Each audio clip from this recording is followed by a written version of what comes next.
ಸಿದ್ದಾರೂಢ ನೂತನ ರಥೋತ್ಸವ ಸಡಗರ ಸಂಭ್ರಮದಿಂದ ಆಚರಣೆ. ಇಂಡಿಪೆಂಡೆನ್ಸ್ ಸಂಗ್ರಾಮ್ ನ್ಯೂಸ್ಗೆ ಸ್ವಾಗತ. ಧಾರವಾಡ ನಗರದ ಮದಿಹಾಳದಲ್ಲಿರುವ ಸಿದ್ದಾರೂಢ ಮಠವು ಇಂದು ಸ್ಥಾಪನೆಗೊಂಡು 2 ವರ್ಷಗಳನ್ನು ಪೂರೈಸಿ 3ನೇ ವರ್ಷಕ್ಕೆ ಪಾದಾರ್ಪಣೆ ಮಾಡಿದೆ. 3ನೇ ವರ್ಷದ ಪಾದಾರ್ಪಣೆಯ ಅಂಗವಾಗಿ ರಥೋತ್ಸವವನ್ನ ಹಮ್ಮಿಕೊಳ್ಳಲಾಗಿತ್ತು.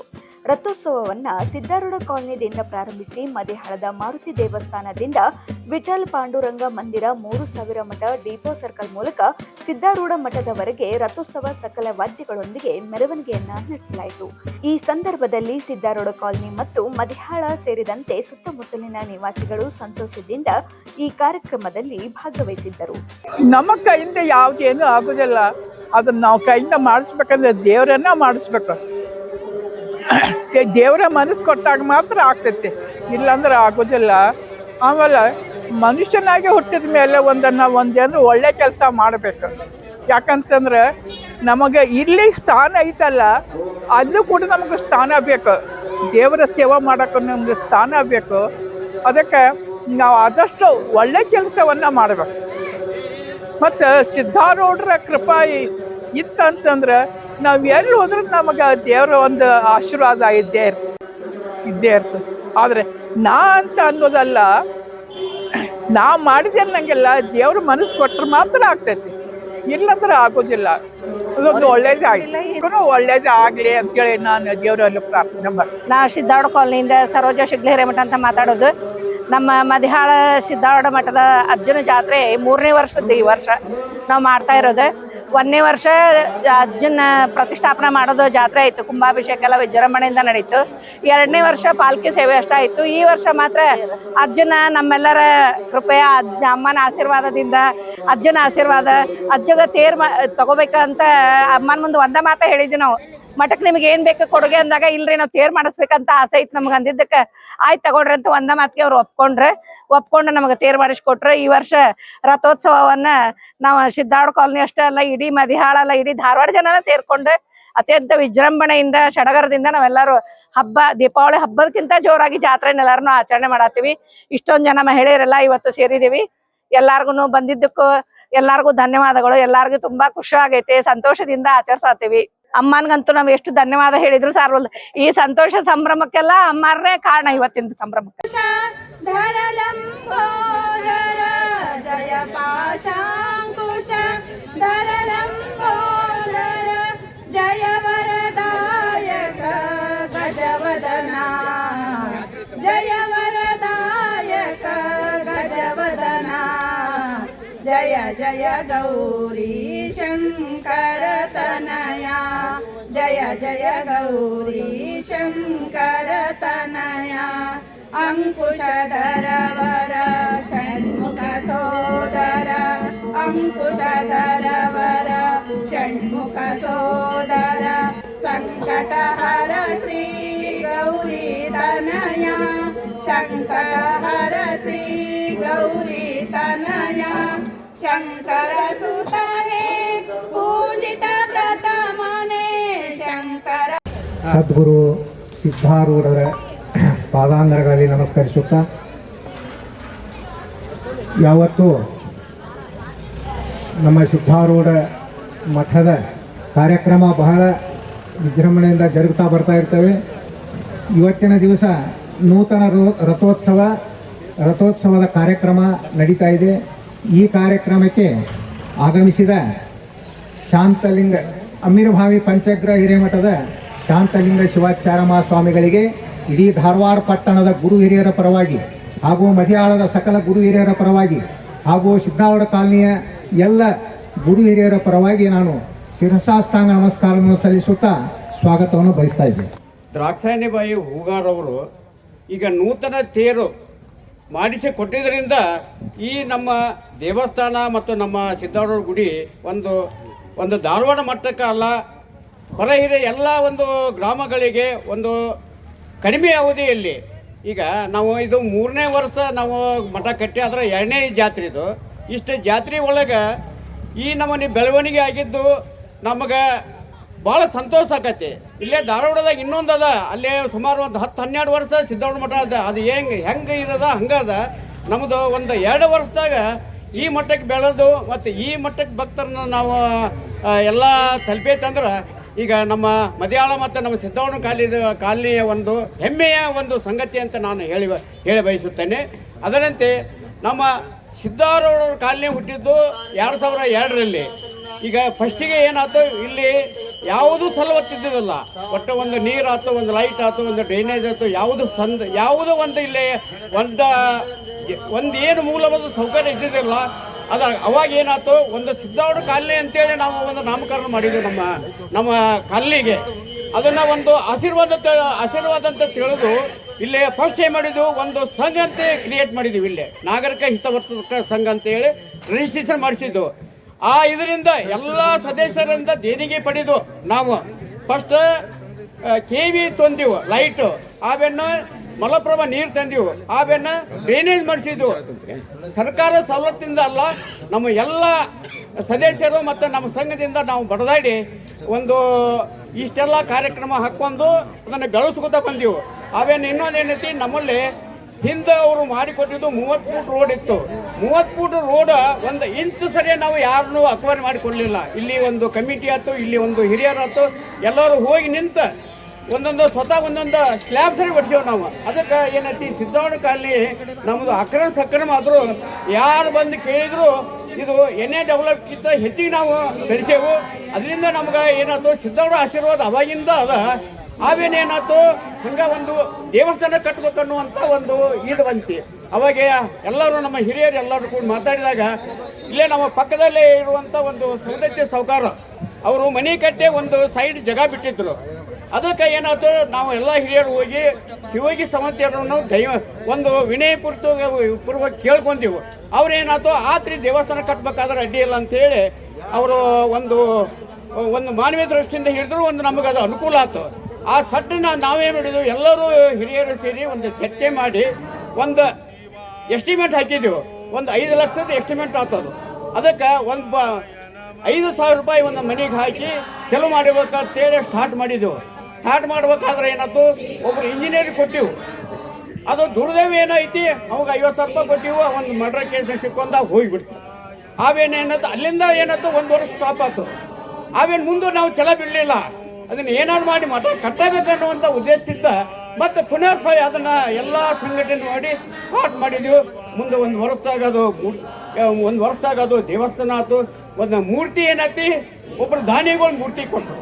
ನಾವು ಸ್ವತಃ ಒಂದು ಹಿರಿಯರು ಹೋಗಿ ಜೈಪುರಕ್ಕೆ ಹೋಗಿ ಆ ಕಲ್ಲು ಸಿಲೆಕ್ಟ್ ಮಾಡಿ ಮೂರ್ತಿ ನೋಡಿ ಎಲ್ಲ ಸಿಲೆಕ್ಟ್ ಮಾಡಿ ಬಂದೆವು. ಅಲ್ಲಿಂದ ನಮ್ಮದು ಒಂದೊಂದು ಕಾರ್ಯಕ್ರಮ ಹೇಳ್ಕೋತ ದೇವಸ್ಥಾನ ಒಂದು ಬೆಳೆಯಲಿಕ್ಕೆ ಕಾರಣ ಆಯ್ತು. ಅವೇನು ಮುಂದೆ ಅಜಾಡ ಮೂರ್ತಿ ಒಂದಿತ್ತು, ಸಿದ್ದಾರೂಢ ಮೂರ್ತಿ ಒಂದು ಕಂಚಿನ ಮೂರ್ತಿ, ಅವು ದೇಣಿಗೆ ರೂಪವಾಗಿ ಬಂದು. ಆಮೇಲೆ ಸಿದ್ದಾರೂಢ ಒಂದು ಬೆಳ್ಳಿ ಕಿರೀಟ, ಅದು ದೇಣಿಗೆ ರೂಪವಾಗಿ ಬಂದು.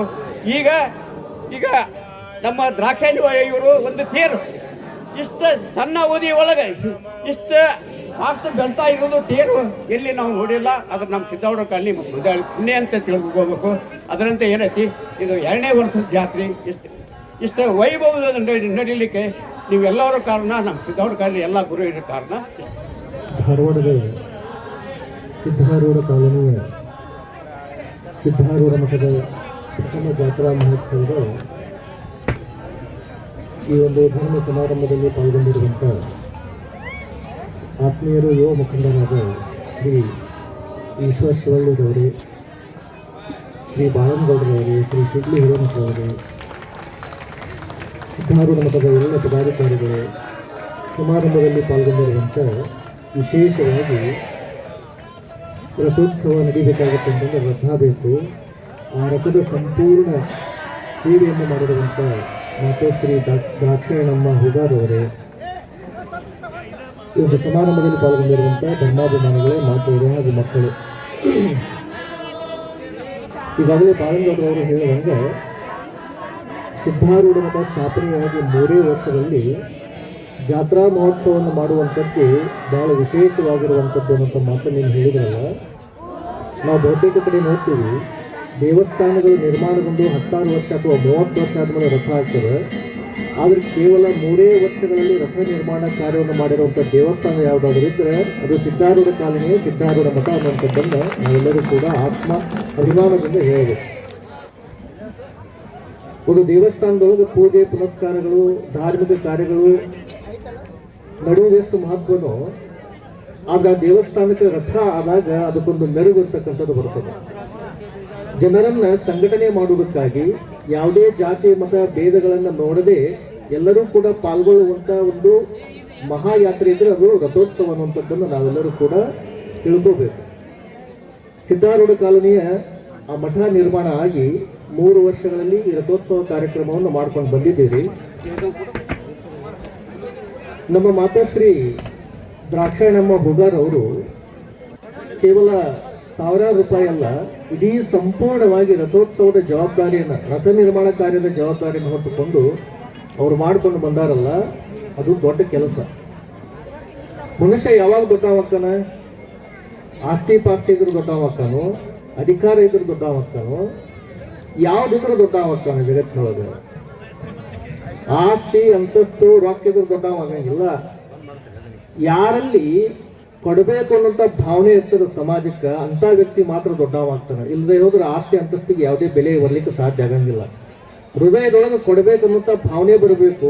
ಭಾವನೆ ಬಂದ ನಂತರ ಆ ಕಾರ್ಯ ನೆರವೇರಬೇಕು. ಆವಾಗ ಆ ಮನುಷ್ಯ ದೊಡ್ಡವಾಗ್ತಾನೆ. ಒಂದು ಪ್ರಸಂಗ ನೆನಪಿಗೆ ಬರ್ತದೆ. ಏನಂತಂದ್ರೆ,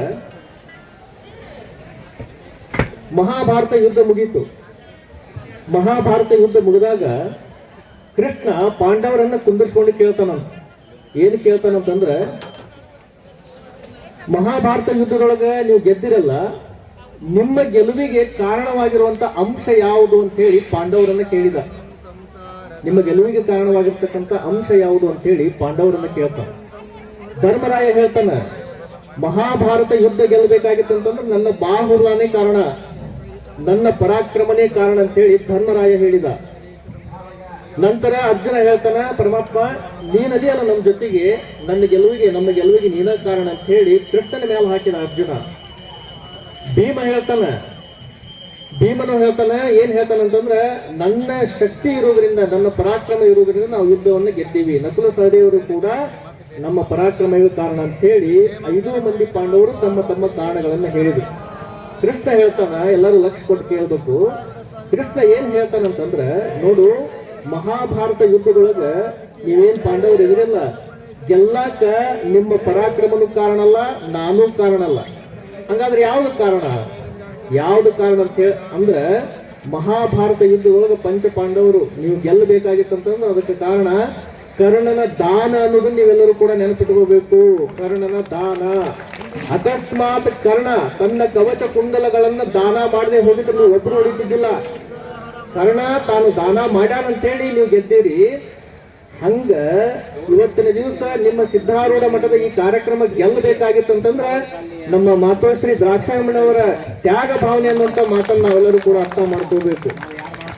ಸಮಾಜದೊಳಗೆ ಎಲ್ಲ ಇರ್ತದ, ಕೊಡುವಂತ ಭಾವನೆ ಇರಂಗಿಲ್ಲ. ಎಲ್ಲ ನಮಗ ಆಗ್ಲಿ, ನಾವ ದೊಡ್ಡವರಾಗಬೇಕು ಅನ್ನೋಂಥ ಭಾವನೆ ಇರ್ತದ.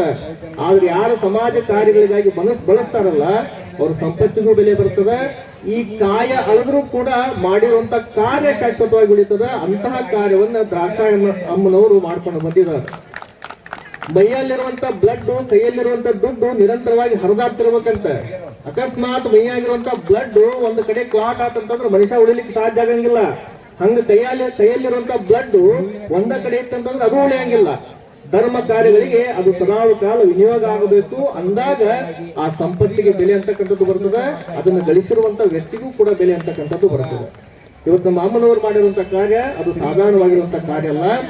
ಎಲ್ಲಿ ತನಕ ದೇವಸ್ಥಾನ ಇರ್ತದ, ಎಲ್ಲಿ ತನಕ ರಥೋತ್ಸವ ನಡೀತದ, ಅಲ್ಲಿ ತನಕ ಅವ್ರ ಹೆಸರು ಇರ್ತದ. ಅಂತ ಕಾರ್ಯವನ್ನ ನಮ್ಮ ದ್ರಾಕ್ಷಾಯಣಮ್ಮನವರು ಮಾಡ್ಕೊಂಡು ಬಂದಿದ್ದಾರೆ ಅಂತ ಮಾತನ್ನ ಈ ಸಂದರ್ಭದಲ್ಲಿ ತಿಳಿಪಡಿಸಿ, ಈ ಒಂದು ಜಾತ್ರಾ ಮಹೋತ್ಸವ ವರ್ಷದಿಂದ ವರ್ಷಕ್ಕೆ ಅತ್ಯಂತ ವಿಜೃಂಭಣೆಯಿಂದ ಹೆಚ್ಚಾಗಿ ನೆರವೇರಿಕೊಂಡು ಬರಲಿ. ಆಮೇಲೆ ಈ ದೇವಸ್ಥಾನದ ಪದಾಧಿಕಾರಿಗಳು ಏನದಾರಲ್ಲ, ದೇವಸ್ಥಾನವನ್ನ ಕಟ್ಟಿ ಸುಮ್ಮನೆ ಬಿಡಲಿಲ್ಲ. ಆ ದೇವಸ್ಥಾನದ ಮುಖಾಂತರವಾಗಿ ಧರ್ಮ ಪರವಾಗಿರುವಂತ ಆಧ್ಯಾತ್ಮಿಕ ಕಾರ್ಯಗಳು ನಡ್ಕೊಂಡು ಬರಬೇಕು ಅನ್ನೋ ಉದ್ದೇಶದಿಂದ ಎಲ್ಲಾ ಪದಾಧಿಕಾರಿಗಳು ಪ್ರತಿ ವರ್ಷನೂ ಕೂಡ ವಿಶೇಷವಾಗಿರುವಂತಹ ಧಾರ್ಮಿಕ ಕಾರ್ಯಕ್ರಮಗಳನ್ನ ಮಾಡ್ಕೊಂಡು ಬರಾಕತ್ತಾರೆ. ಜೊತೆಗೆ ಸಮಾಜದ ಎಲ್ಲರಿಗೂ ಕೂಡ ಪುಣ್ಯವನ್ನು ಹಂಚಬೇಕು ಅನ್ನೋ ಉದ್ದೇಶದಿಂದ ಅವರಿಗೂ ಕೂಡ ಪುಣ್ಯ ಕಾರ್ಯಗಳನ್ನು ಮಾಡೋದಕ್ಕೆ ಅವಕಾಶವನ್ನು ಮಾಡಿಕೊಟ್ಟಾರಲ್ಲ, ಎಲ್ಲಾ ಪದಾಧಿಕಾರಿಗಳಿಗೆ ಜೋರಾದ ಚಪ್ಪಾಳೆ ತಟ್ಟೋದ್ರ ಮುಖಾಂತರವಾಗಿ ನೀವು ಕೃತಜ್ಞತೆಯನ್ನು ಸಲ್ಲಿಸಬೇಕು. ಯಾಕಂತಂದ್ರೆ ಒಂದು ಕಾರ್ಯಕ್ರಮ ನಡೀಬೇಕಾಗಿತ್ತಂತಂದ್ರೆ ಒಬ್ಬರು ಮಾಡಿದ್ರು ನಡೆಯಂಗಿಲ್ಲ, ಇಬ್ರು ಮಾಡಿದ್ರು ನಡೆಯಂಗಿಲ್ಲ. ಎಲ್ಲರೂ ಕೂಡ ಒಂದಾಗಿ ಒಗ್ಗಟ್ಟಾಗಿ ಮಾಡಿದಾಗ ಮಾತ್ರ ಆ ಕಾರ್ಯಕ್ರಮ ಯಶಸ್ವಿಯಾಗಿ ಬರ್ತದೆ. ಎಲ್ಲರಿಗೂ ಕೂಡ ಒಮ್ಮನಸ್ಸಿದ್ದಾಗ ಕಾರ್ಯಕ್ರಮಗಳು ಯಶಸ್ವಿ ಆಗ್ತವ. ಅಂತಹ ಒಮ್ಮನಸ್ಸನ್ನ ನಮ್ಮ ಸಿದ್ದಾರೂಢ ಕಾಲನಿ ಈ ಮಠದ ಎಲ್ಲಾ ಪದಾಧಿಕಾರಿಗಳು ಒಮ್ಮನಸ್ಸನ್ನು ಹೊಂದಿ ಈ ಕಾರ್ಯಕ್ರಮವನ್ನು ಯಶಸ್ವಿಗೊಳಿಸಿಕೊಂಡು ಬರಾಕತ್ತಾರೆ. ಸಾಯಂಕಾಲ ರಥೋತ್ಸವ ನಡೀತದೆ. ರಥೋತ್ಸವ ಕಾರ್ಯಕ್ರಮಕ್ಕೆ ಇರಂತ ಹೇಳಿದ್ರು, ಆದ್ರೆ ಮಡಿಕೆ ಹೊನ್ನಳ್ಳಿ ಗ್ರಾಮದೊಳಗೆ ಪ್ರವಚನ ಕಾರ್ಯಕ್ರಮ ಇರುವ ಕಾರಣಕ್ಕಾಗಿ ನಾನು ಈ ಕಾರ್ಯಕ್ರಮ ಮುಗಿದ ತಕ್ಷಣ ಅಲ್ಲಿಗೆ ಹೋಗಬೇಕಾಗುವಂತ ಸಂದರ್ಭ ಇರುವುದರಿಂದ ಸಾಯಂಕಾಲ ದೂರದ ವಿಜಯನಗರ ಜಿಲ್ಲೆಯಿಂದ ಹಂಪಸಾಗರದ ಪರಮ ಪೂಜ್ಯರು ದಯಮಾಡಿಸಿ ನಿಮ್ಮೆಲ್ಲರಿಗೂ ಕೂಡ ಆಶೀರ್ವಾದವನ್ನು ಮಾಡ್ತಾರೆ, ರಥೋತ್ಸವಕ್ಕೆ ಚಾಲನೆಯನ್ನು ಕೊಡ್ತಾರೆ ಅನ್ನುವಂಥ ಮಾತನ್ನ ಈ ಸಂದರ್ಭದಲ್ಲಿ ತಿಳಿಪಡಿಸಿ ಹೆಚ್ಚು ಹೊತ್ತು ಮಾತಾಡ್ಲಿಕ್ಕೆ ಹೋಗಂಗಿಲ್ಲ. ಇಲ್ಲಿ ಕುಳಿತಿರುವಂತ ಶಿವರವರು ಕೂಡ ಅತ್ಯಂತ ಧರ್ಮಾಭಿಮಾನಿಗಳು, ಕೊಡುಗೈ ದಾನಿಗಳು ಕೂಡ ಅವರು ಹಲವಾರು ಧಾರ್ಮಿಕ ಕಾರ್ಯಕ್ರಮಗಳಿಗೆ ತಮ್ಮದೇ ಆಗಿರುವಂತಹ ಸೇವೆಯನ್ನು ಸಲ್ಲಿಸಿಕೊಂಡು ಬಂದಂಥವ್ರು. ಅವರಿಗೂ ಕೂಡ ಬರುವಂತಹ ದಿನಮಾನಗಳಲ್ಲಿ ಯೋಗ್ಯ ಸ್ಥಾನಮಾನಗಳು ಸಿಗಲಿ ಅನ್ನುವಂಥ ಮಾತನ್ನ ಈ ಸಂದರ್ಭದಲ್ಲಿ ತಿಳಿಪಡಿಸ್ತಾ ಮತ್ತೊಮ್ಮೆ ಸಿದ್ದಾರೂಢರ ಆಶೀರ್ವಾದ ನಿಮ್ಮೆಲ್ಲರ ಶಿರದ ಮೇಲೆ ಇರಲಿ ಅನ್ನೋಂಥ ಮಾತನ್ನು ತಿಳಿಪಡಿಸಿ ಮಾತುಗಳಿಗೆ ವಿರಾಮ ಮಾಡ್ತೇನೆ. ಶುಭ 2 ವರ್ಷದ ಹಿಂದ್ಗಡೆ ಓಪನ್ ಆಗಿದೆ. ಅಲ್ಲಿಂದ ನಾವು 2ನೇ ವರ್ಷದ ಜಾತ್ರಾ ಮಹೋತ್ಸವ ಮಾಡ್ತಾಯಿದ್ದೀವಿ. ಈ ವರ್ಷ ಹುಗಾರನ್ನವರು ತೇರನ್ನು ದಾನಿಗಳು ಮಾಡಿದ್ದಾರೆ. ಇದರಿಂದ ಈಗ ಶಿವಲಿಂಗೇಶ್ವರ ಸ್ವಾಮಿಗಳಿಂದ ಹಂಪಸಾಗರದಿಂದ ಚಾಲನೆ ಆಯಿತು. ಅದು ಚಾಲನೆ ಆಗ್ತಾ ಇದೆ. ಅವರೊಂದು 2 ಮಾತು ಮಾತಾಡಬೇಕಂತ ಕೇಳ್ಬೋದು. ಈ ದೇಶ ಕಂಡಂಥ ಅಪರೂಪ ಸಂತರಲ್ಲಿ ಮಹಾಸಂತರಾಗಿ ಆರೂಢ ಪರಂಪರೆಯನ್ನು ನೆರವೇರಿಸಿಕೊಂಡು ಆರೂಢ ಪರಂಪರೆಯಲ್ಲಿ ಈ ತನಕವಾಗಿ ಅನೇಕ ಮಠಮಾನ್ಯಗಳನ್ನು ಕಟ್ಟಿ ಆ ಮಠಮಾನ್ಯಗಳಿಂದ ಭಕ್ತರ ಸಂಕಷ್ಟಗಳನ್ನು ನಿವಾರಣೆ ಮಾಡಿ ಅನೇಕ ಕರ್ನಾಟಕದ ಮತ್ತು ಹೊರ ರಾಜ್ಯಗಳಲ್ಲಿ ಕೂಡ ಸಿದ್ದಾರೂಢರ ಮಠಗಳನ್ನು ಕಾಣ್ತೇವೆ. ಆ ಸಿದ್ದಾರೂಢರ ಪರಂಪರೆಯೊಳಗೆ ಧರ್ಮ, ಸಂಸ್ಕಾರ, ಸಂಸ್ಕೃತಿಗಳ ಪರಂಪರೆ ಉತ್ಕೃಷ್ಟವಾಗಿ ನಡ್ಕೊಂಡು ಬಂದಿದೆ. ಹುಬ್ಬಳ್ಳಿ ಅಂದರೆ ಸಿದ್ದಾರೂಢರ ಮಠಕ್ಕೆ ಹೆಸರುವಾಸಿಯಾಗಿ ಪ್ರಸಿದ್ಧಿಯನ್ನು ಹೊಂದಿದ್ದನ್ನು ನಾವೆಲ್ಲ ಕೇಳ್ತಾ ಇದ್ದೇವೆ. ಅವಳಿ ನಗರದಲ್ಲಿ ಮತ್ತು ಧಾರವಾಡದಲ್ಲೂ ಕೂಡ ಇವತ್ತು ಸಿದ್ದಾರೂಢರ ಮಂದಿರ ನಿರ್ಮಾಣ ಆಗಿದೆ ಅಂತ ಕೇಳಿದ್ರೆ ಈ ಭಾಗದ ಭಕ್ತರ ಒಂದು ಸೌಭಾಗ್ಯ ಅನ್ನುವಂಥದ್ದನ್ನು ಭಾಳ ಹೆಮ್ಮೆಯಿಂದ ಹೇಳ್ಕೋಬೇಕಾಗ್ತದೆ. ನಮ್ಮ ಸೌದತ್ತಿ ಸರ್ ಅವರು ಭಾಳಷ್ಟು ಈ ಭಾಗದ ಎಲ್ಲ ತಮ್ಮ ಸ್ನೇಹ ಬಳಗವನ್ನು, ಭಕ್ತ ಬಳಗವನ್ನು ಹಮ್ಮಿಕೊಂಡು ಅವರ ಜೊತೆ ಇದ್ದು ಒಂದು ಚೊಕ್ಕದಾಗಿ ಮಂದಿರವನ್ನು ನಿರ್ಮಾಣ ಮಾಡಿ ಬಹಳ ಸುಂದರವಾಗಿರುವಂಥ, ಆಕರ್ಷಣೀಯವಾಗಿರುವಂಥ ಸಿದ್ದಾರೂಢರೇ ಸಾಕ್ಷಾತ್ ಅಲ್ಲಿ ಮುಹೂರ್ತಗೊಂಡಿದ್ದಾರೆ ಎನ್ನುವಂಥ ರೀತಿಯೊಳಗೆ ಅವರ ಪ್ರತಿಮೆ ಅಲ್ಲಿ ಮುಹೂರ್ತಗೊಂಡಿದೆ. ಆ ಪ್ರತಿಮೆ ಮುಖಾಂತರ ಅನೇಕ ಭಕ್ತರಿಗೆ ದರ್ಶನ ಆಶೀರ್ವಾದ ಆಗ್ತದೆ. ಮಾಘ ಮಾಸದ ಈ ಸುಂದರವಾಗಿರುವಂಥ ಸಮಯದಲ್ಲಿ, ಉತ್ತರಾಯಣ ಪುಣ್ಯಕಾಲದಲ್ಲಿ, ಅದರಲ್ಲೂ ಕೂಡ ವಿಶೇಷವಾಗಿರುವಂಥ ಇವತ್ತಿನ ದಿನದಲ್ಲಿ ಸಿದ್ದಾರೂಢರ ಒಂದು ಚಿಕ್ಕದಾಗಿರುವಂಥ ರಥೋತ್ಸವವನ್ನು ಅನೇಕ ಸಾಗರೋಪಾದಿಯಲ್ಲಿ ಭಕ್ತ ಸಮೂಹ ಸೇರಿ ಇವತ್ತು ಅದು ಲೋಕಾರ್ಪಣೆಗೊಂಡಿದೆ. ಬೆಳಗಿನ ಜಾವ ಶ್ರೀ ಶಟಸ್ಥಲ ಬ್ರಹ್ಮ ಅಭಿನವ ಶಾಂತಲಿಂಗ ಶಿವಾಚಾರ್ಯ ಸ್ವಾಮಿಗಳು ಆ ರಥೋತ್ಸವಕ್ಕೆ ಕಳಸಾರೋಹಣವನ್ನು ನೆರವೇರಿಸಿ ಇವಾಗ ಮತ್ತೆ ದಯಮಾಡಿಸಿದ್ದಾರೆ. ಅನೇಕ ಭಕ್ತರು ಉಗಾರ್ ಎನ್ನುವಂಥ ಒಬ್ಬ ತಾಯಿ ಆ ದೇಣಿಗೆಯನ್ನು ಸಮರ್ಪಣೆ ಮಾಡಿದ್ದು ಭಾಳಷ್ಟು ಸಂತೋಷಕರವಾಗಿರುವಂಥ ವಿಷಯ. ಭಾಳ ಸರ್ವಾಂಗೀಣ ಸುಂದರವಾಗಿ ಚಿಕ್ಕದಾಗಿರುವಂಥ ರಥೋತ್ಸವ ಈ ರಾಜ ಬೀದಿಗಳ ತುಂಬ ಇವತ್ತು ಉತ್ಸವ ಮೆರವಣಿಗೆ ಮುಖಾಂತರವಾಗಿ ಮಹಿಳಾ ಡೊಳ್ಳು ಕುಣಿತ ಮತ್ತು ಕರಡಿ ಮಜಲು ವಿವಿಧ ವಾದ್ಯಮೇಳಗಳೊಂದಿಗೆ ಉತ್ಸವ ಸಾಂಗಮಂಗಲವಾಗಿ ಸೇರಿದೆ. ನಮ್ಮ ಭಾರತೀಯ ಸನಾತನ ಧರ್ಮ ಸಂಸ್ಕೃತಿಯಂತೆ ಎಲ್ಲ ತಾಯಂದಿರು ಶರಣಬಂಧುಗಳು ಸಮವಸ್ತ್ರಧಾರಿಗಳಾಗಿ ಭಾರತೀಯ ಸಂಸ್ಕೃತಿಯನ್ನು ಎತ್ತಿ ಹಿಡಿಯುವಂಥ ಪರಂಪರೆಗತವಾಗಿರುವಂಥ ಈ ಜಾತ್ರಾ ಮಹೋತ್ಸವದ ಹೊನಲನ್ನು ಭಾಳಷ್ಟು ಉತ್ಸಾಹಶೀಲರಾಗಿ ಮಾಡ್ತಾ ಇರೋದು ಭಾಳ ಸಂತೋಷ. ಇಷ್ಟು ದಿವಸಗಳ ಕಾಲ ಹುಬ್ಬಳ್ಳಿಯಲ್ಲಿ ಮಾತ್ರ ಸಿದ್ದಾರೂಢ ಮಠವನ್ನು ನೋಡುತ್ತಿದ್ವಿ. ಇವತ್ತು ಧಾರವಾಡದಲ್ಲೂ ಕೂಡ ಅವರ ಮಂದಿರ ನಿರ್ಮಾಣ ಆಗಿದೆ. ಇದು ಈ ಭಾಗದ ಭಕ್ತರ ಸೌಭಾಗ್ಯ. ಸಂಗ್ರಾಮ ನ್ಯೂಸ್ ಚಾನೆಲ್ ಅವರು ಈ ಎಲ್ಲ ಸುದ್ದಿಯನ್ನು ಈ ನಾಡಿನ ತುಂಬಂತ ವಿಸ್ತರಿಸುವಂಥ ಕಾರ್ಯವನ್ನು ಮಾಡ್ತಾ ಇರೋದು ಶ್ಲಾಘನೀಯವಾಗಿರುವಂಥದ್ದು. ಎಲ್ಲರಿಗೂ ಕೂಡ ಶುಭಾಶೀರ್ವಾದ.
ಬಸವಣ್ಣನ ಗುಡಿ ಕಟ್ಸ್ಯಾರ. ಗುಡಿ ಏನು ಚಂದ ಆಗ್ವಲ್ಲ.